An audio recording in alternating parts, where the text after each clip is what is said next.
Welcome to the Psychology Club podcast, brought to you by Vicente Martinez High School. Hi, welcome to another episode of the Psychology Club podcast. Today we have an extra special episode. We have an alumni guest here. Woohoo! So we're going to be talking about healthy relationships, and we have with us Jacob, as always. Hi, Jacob. How you doing? Good. And then we have our alum, Chris. Chris, welcome back to Psychology Club. Chris is a graduate now, and he agreed to come back and help us out with this podcast because he's super involved in Psychology Club. So, Chris, it's so exciting to have you here today. So we're going to dive right in, and we're just going to start off with kind of a general question. What does a healthy relationship really mean? All right. Basically, for me, a healthy relationship basically looks like cooperation in the sense that you two are working together and being able to keep that going for a certain amount of time. And healthy relationship doesn't necessarily mean it has to be intimate or like you guys love each other. It could be a friendship. It could be a relationship. It could be anything. It could even be work. But it's healthy if you two are working together, getting it all together and letting each other know what's going on. Stuff like that. Yeah, I'm so glad you brought up like other types of relationships too, because you're right. We're not just talking about like romantic relationships, and some of those relationships are easier to get out of than others. So, so we're gonna like kind of weave that back in of what you can do if your relationship isn't healthy later. But yeah, for now, sounds like cooperation, kind of being able to work towards the goals that you have in whatever type of relationship that is. Of course, and yeah, as I said, the relationships are really confusing. Like, you know, a healthy relationship is like you and your dog. Yeah. You wouldn't let anyone hurt your dog, would you? And your dog wouldn't let anyone hurt you. That's a healthy relationship. He comes to you whenever you want him and cuddles you. In exchange, you feed him and stuff. That's healthy. Yeah. Yeah, like kind of taking care of each other, what your needs are. Like you need cuddles, he needs food. Yeah. You can have each other's backs. I'm like, but for some reason, my dog is needier than me. Yeah. Jacob, any thoughts on what a healthy relationship means? Yes. A healthy relationship is one that's symbiotic. Yes. Love it. So kind of like each taking care of the unique needs of the other. Yes. But they each have each other's backs. Very cool. Okay, so this one is a little bit tougher, but can you turn an unhealthy relationship into a healthy one? Because like we were talking about, not all relationships are easy to leave. Like your boss might be hard to leave, you know, because then you have to leave your job. That is a very good question. It is definitely possible, although it is extremely difficult. Like, because a unhealthy relationship, there are those toxic traits. And in order to make that a healthy one, those traits have to be worked on, managed, and taken care of. Like someone who's, let's say you're in a relationship with someone that has a lot of anger issues, and that's become toxic. A way for that to not be toxic, to become healthy again, is to like seek help for that specific toxic trait. Anger issues, go to anger management, and so on and so forth. Oh, well, there's also another thing, a little throwback to last year. There's a boxing program that was really good for anger management because you get to just like relieve stress when you punch stuff, you know?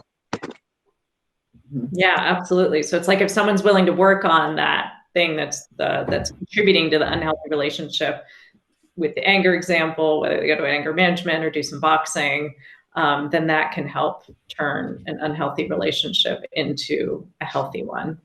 Of course. And I would say like, I'm just the biggest fan too of boundaries too. So if you find yourself in an unhealthy relationship, one way to make it maybe not healthy, but less impactful to you is to, you know, kind of know your boundaries, assert your boundaries, and try to be protecting yourself in that way. Okay, so this is a fun question. I love this one. How can you attract a healthy relationship? And this one might be a little bit more like romantic and friendships, because, like you can't attract family, like your family's your family, your boss is your boss. But how can you attract a healthy relationship? A healthy relationship you can attract by being yourself, by not changing anything about yourself to fit to someone else. Like a trait that you have that's you shouldn't be changing yourself for others, because the person that is gonna love you is gonna love you for you or how you are, not who you're masked as. So to be a healthy relationship, you're gonna want to be yourself, really. Yeah, because it's so exhausting and deceitful the other way. So you're not like, if you're not being yourself, then you have to keep up that charade of not being yourself, and then that's not really fair to the other person. That's not honest. And so it's just easier from the beginning, be yourself. And if that person isn't, you're going to attract the people who like you for who you are, and therefore you're going to have that foundation from the start of a healthy relationship. And another thing is that healthy relationship doesn't just form. It's something you also have to look for. You have to find. So you can't just be yourself and it'll come to you. You also have to weed out anyone that seems to have toxic traits. Because going into a relationship with toxic traits is not a good thing. Yeah, for sure. Yeah, absolutely. And that's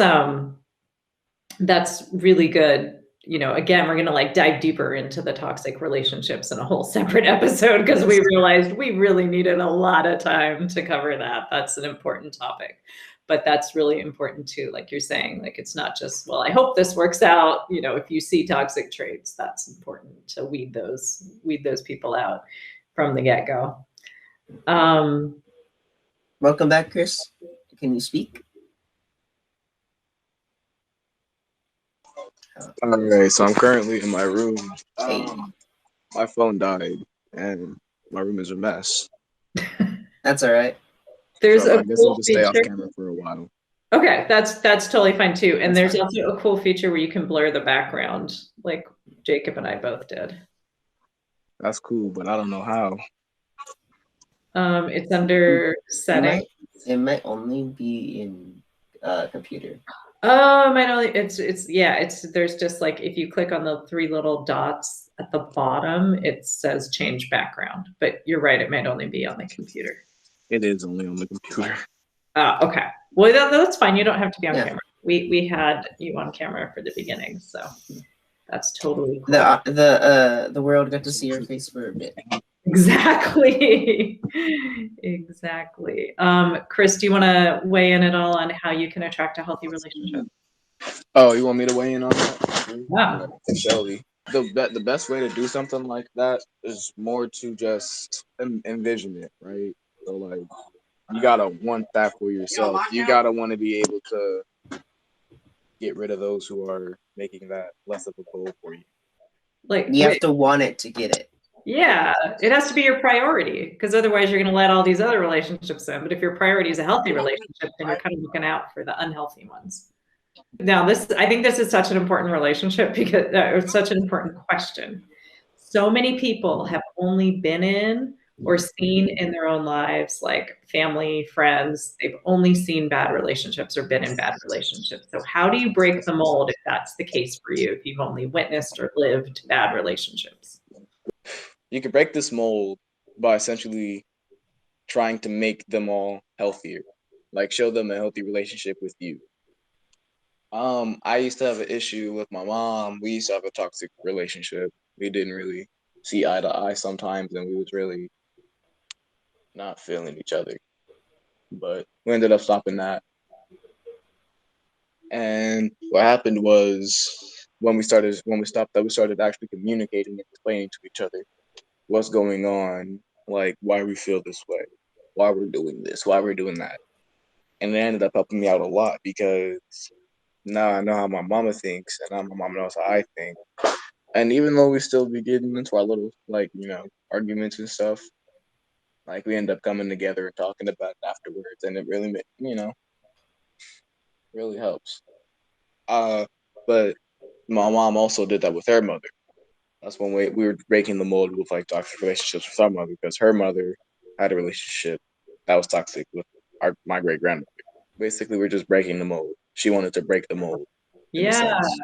I think it gets, like you're saying, like it starts with wanting it, like I want to do something different, and then figuring out what you need to do different. And in this case, sounds like, and I think in every case, all relationships need great communication. So you just were really honest and open and started talking about your thoughts and feelings, and your mom did the same, and that was able to make a big change. Jacob, how about you? Any thoughts on how to break the mold? I think the going in it, because I have some friends that have only seen toxic relationships from their parents, and they're very negative about a relationship. And I think by holding on to that negativity, you end up viewing toxic relationships as a normal. And so to help break the mold is to go into it positive, go into viewing how relationships work as something positive, not something straining, not something bad. Yeah, great ideas. Okay, well, one thing that can really derail a healthy relationship is jealousy. So this is, I think, a really important question. Like, how do you handle jealousy in a healthy way? But that's the thing. When you handle jealousy by like acting like you're not jealous, that's just making it toxic, you know? Mm-hmm. Because you're not being honest. So it's Yeah, still, because if you're not being honest with somebody, then that's not being really good. And yeah. honesty is like the best policy in literally everything. Mhm. Absolutely. Yeah. So again, kind of like that communication, like being like, hey, I feel a little bit jealous of this situation, and at the same time, I totally trust you and, I care about you. I just wanted to share. That's how I'm feeling. And another thing is that jealousy, because jealousy can be very easily turned toxic. It's a very negative and ugly thing, because in the end, jealousy feeds off of fear, and the fear of someone being better than you. And Mhm. so that's where the self-love episode comes in. Remember that the person you are with chose you for your traits, for what you have. They didn't choose this other person. They don't want this other person because they're not you. They want you. They want to be with you. And so uh handling jealousy in a very healthy way is, like Chris said, through communication. Talking about it can really help level out the jealousy that you have by like talking to your partner. I am jealous of this person because, and just tell them why you're jealous. Help them And it could understand be what you're for, jealous about. and in all honesty, I like how Jacob was talking about self-love too. That one is a really big factor in literally everything. Like you can't really love anyone without loving yourself more than anybody else. And it's always like you should know that it's you first and not anybody else first. Like always think of yourself in the moment that you're thinking of somebody else. Think of if you're okay rather than thinking if somebody else is okay. Absolutely. Like you're right. Like if your view of yourself is so low, you're never going to be able to bridge that gap to where you feel great about yourself by comparing yourself to someone else. Like you've got to work on how you feel about yourself first. You gotta remind yourself that they might be better than me in some way, but I can't be mad because I'm better than them in a lot of ways. Yeah. Basically, Yeah, like taking the competition out of it and then just realizing, hey, I'm a worthwhile, worthy person just because I'm human, and I, really kind of working on that self-love stuff first. So how important is communication in a healthy relationship? Communication is extremely important. It's, as Chris would say, it's key. You can't have any good relationship without proper communication. You need and if you a try to form a proper relationship without good communication, you'll end up realizing that it's not very good mhm. because you don't know exactly what your partner is wanting from you, in that situation, and your partner doesn't know what you want from them. Yes. So it just all goes to the sense of what can you say? Like, what do you have the confidence to say? So in reality, we're meant to, in healthy relationships, you're meant to build each other up, and healthy communication helps with that, because healthy, proper communication, you discuss what flaws you have, what you don't like, what you like, and all that. You end up talking and communicating about how you are actually wanting things to go, and no change, no anything can happen without that proper communication. Yeah, I love what you're saying, Jacob, about like building each other up. It's funny, I was just listening to a podcast, and the person on that podcast was a psychologist or something, and she was saying the key to healthy relationships is that you respect and cherish each other. And she was particularly talking about romantic relationships. What do you all think of that? The respect and cherish as kind of foundations. And That's that is definitely correct. She Yeah. was on the spot. They were on the spot with that. I don't know. That's the whole foundations to healthy relationships is understanding, respect, communication, basically being open with yourself and your partner, accepting all of that, because you can't have a healthy relationship if you cannot be open with your partner. Okay, so now this is the $1 million question, which is the question we always like to end with. How do you do that? How do you communicate in this healthy way? How do you communicate about your values and understand? That's it. Just be honest. Be honest. There's nothing else you can do. If they ask you a question, if you were to ask them a question, you would want them to answer it honestly, correct? Why not give them the same chivalry and be honest?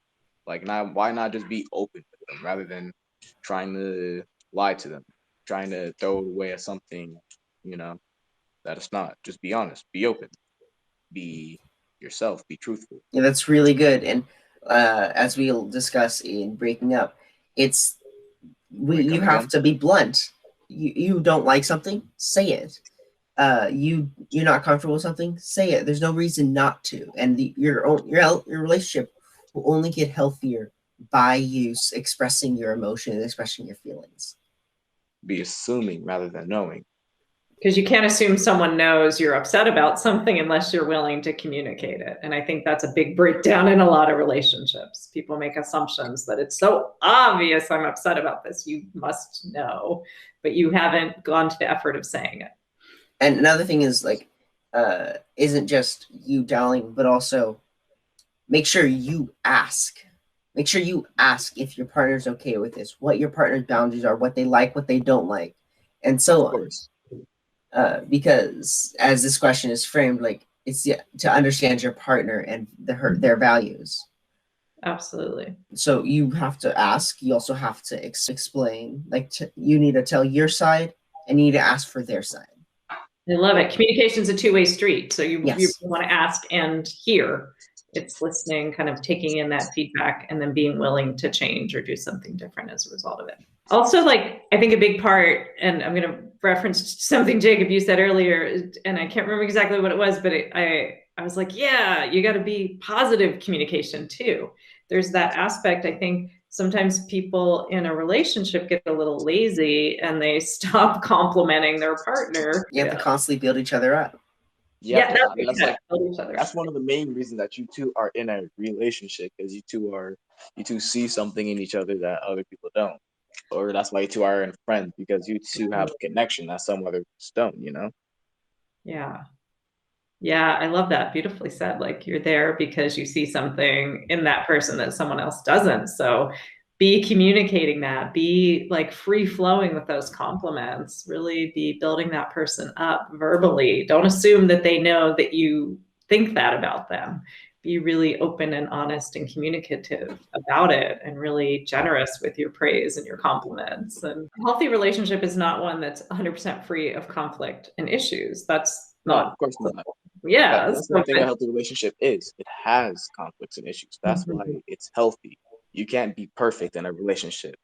You can't be. Right, because then you're not being yourself. Yeah. No. You're being That's- something that you think they want you to be. Mhm. And that's not to say that your relationship isn't healthy if you guys aren't arguing, if you guys aren't fighting. A lot of healthy relationships can actually happen without any arguments, without any fighting. There will be disagreements, but in the sense of like an actual fight, an actual argument where it gets heated, you can have an entire relationship without ever having that. You But can, there but was- it's very rare. It is very rare, yes. Yeah. It sounds It's extremely possible. rare. So, like, rare. I'm saying that so that people don't Don't think that you have to argue and yes, Right. in order to have a healthy relationship, and so they end up thinking this isn't a healthy relationship because they're not arguing.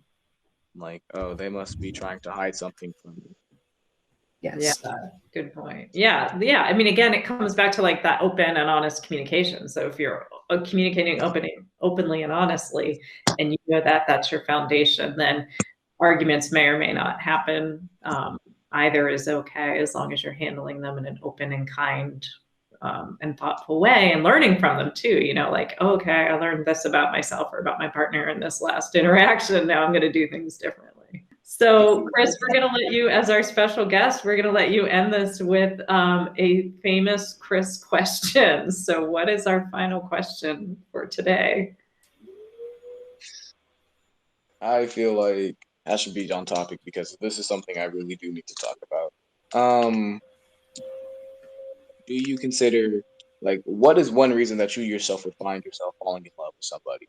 What is the trait about somebody that would make you fall in love with them? Oh, you're in with a deep question. Okay. A thing that would make me fall in love with them is like their mannerisms, the way they talk. That's something I've always found endearing is the imperfections in people's speech, or the imperfections in little small things that they do, whether it's how they organize a certain thing or keep a certain item in this specific spot for any reason. It's an endearing quality when they do something And they that- show their imperfections around you. Yes. Yeah, when they show their imperfections, it's what I love about people is when they're open and imperfect. Because I hate when someone is overly perfect. It's something that pushes me away from them. It's because no one's perfect, and so being extremely perfect is something that's not realistic and kind of just rubs me the wrong way when someone's overly Trying perfect. to be perfect. Yeah, I get that, and I feel that. But at the same time, what if that's just how they are naturally? Like, what if Well, it's- everyone what if they're has naturally imperfections. That's why I look for the small things, because everyone has an imperfection somewhere. So finding a small one that normally noticeable, is one that I can find endearing and I can actually really enjoy. I love it. Like embracing their quirky. So someone who embraces their quirkiness and is Yes. like, I say for me, a big thing is sense of humor. Like, just someone who makes me laugh and can kind of see the lighthearted side of things. All right, but the one thing that makes actually, you guys both basically said my answer. You were both halves of my whole answer. Nice. Somebody who could carry the vibe that I have with them sense. All right. Well, this has been another episode of the Psychology Club podcast. Thank you so much for watching. Don't forget to subscribe, everyone. Yes, like, subscribe, share with your friends. This is important. And when this becomes a whole, what's it called? Playlist, share that too. Watch it regularly, etc. Right. Don't We'll be forget to back. check out the old episodes. For real. Yeah, the old episodes, to see Chris and some of our old episodes. We'll try to like promote those. I don't got jewelry on the old episodes, I promise. This is just the very first episode I've had. Beautiful. All right. Peace out, everyone. See ya.